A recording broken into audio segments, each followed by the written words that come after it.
મહત્વના સમાચાર સામે આવી રહ્યા છે। ભાભર તાલુકાના અબાસણા ગામનો જગદીશ ઠાકોર નામનો યુવાન ગુમ થતાની ફરિયાદ ભાભર પોલીસ સ્ટેશનમાં નોંધાણી હતી। ત્યારે રોજ ભાભરના ઇન્દરવા પાસેથી કેનાલમાંથી લાશ મળી આવતા ચકચાર મચી જવા પામી છે।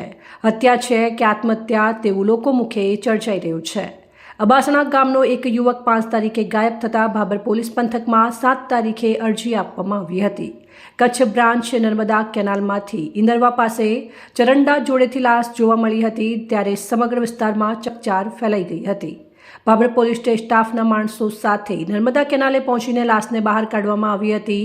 લાશને પીએમ કરવા માટે ભાભરની સરકારી હોસ્પિટલ ખાતે લાવવામાં આવી હતી। લાશ નર્મદા કેનાલના પાણીમાં ઘણા સમય સુધી રહેતા લાશ ફૂલી જતા પોલીસે લાશની ઓળખ વિધિ હાથ ધરી હતી। મર્ડર છે કે પછી આત્મહત્યા એ બાબતે ભાભર પોલીસે વધુ તપાસ હાથ ધરી હતી। વહેલી સવારે નર્મદા કેનાલમાંથી લાશ તરતી મળી આવતા ભાભર પીઆઈ સહિત ભાભર પોલીસ સ્ટાફના માણસો ઘટના સ્થળે પહોંચ્યા।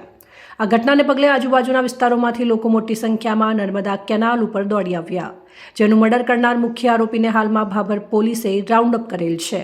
તે સહિત અન્ય આરોપીઓની શોધખોળ કરવા માટે ભાભર પોલીસે 4 ટીમો બનાવેલી છે। અન્ય આરોપીઓને પકડવા માટે ભાભર પોલીસ સહિત અલગ અલગ ટીમોને ચક્રો ગતિમાન કર્યા છે। ભાભરની સરકારી હોસ્પિટલમાં પીએમ કર્યા બાદ બોડીને વાલી વારસાને સોંપવામાં આવશે। ભાભર સહિત આજુબાજુના વિસ્તારોમાં આવી ઘટનાઓ બનતા ચકચાર મચી જવા પામી છે। અહેવાલ ગોપાલ પુજારા, સંબંધ ભારત ન્યૂઝ, ભાભર વાવથરા।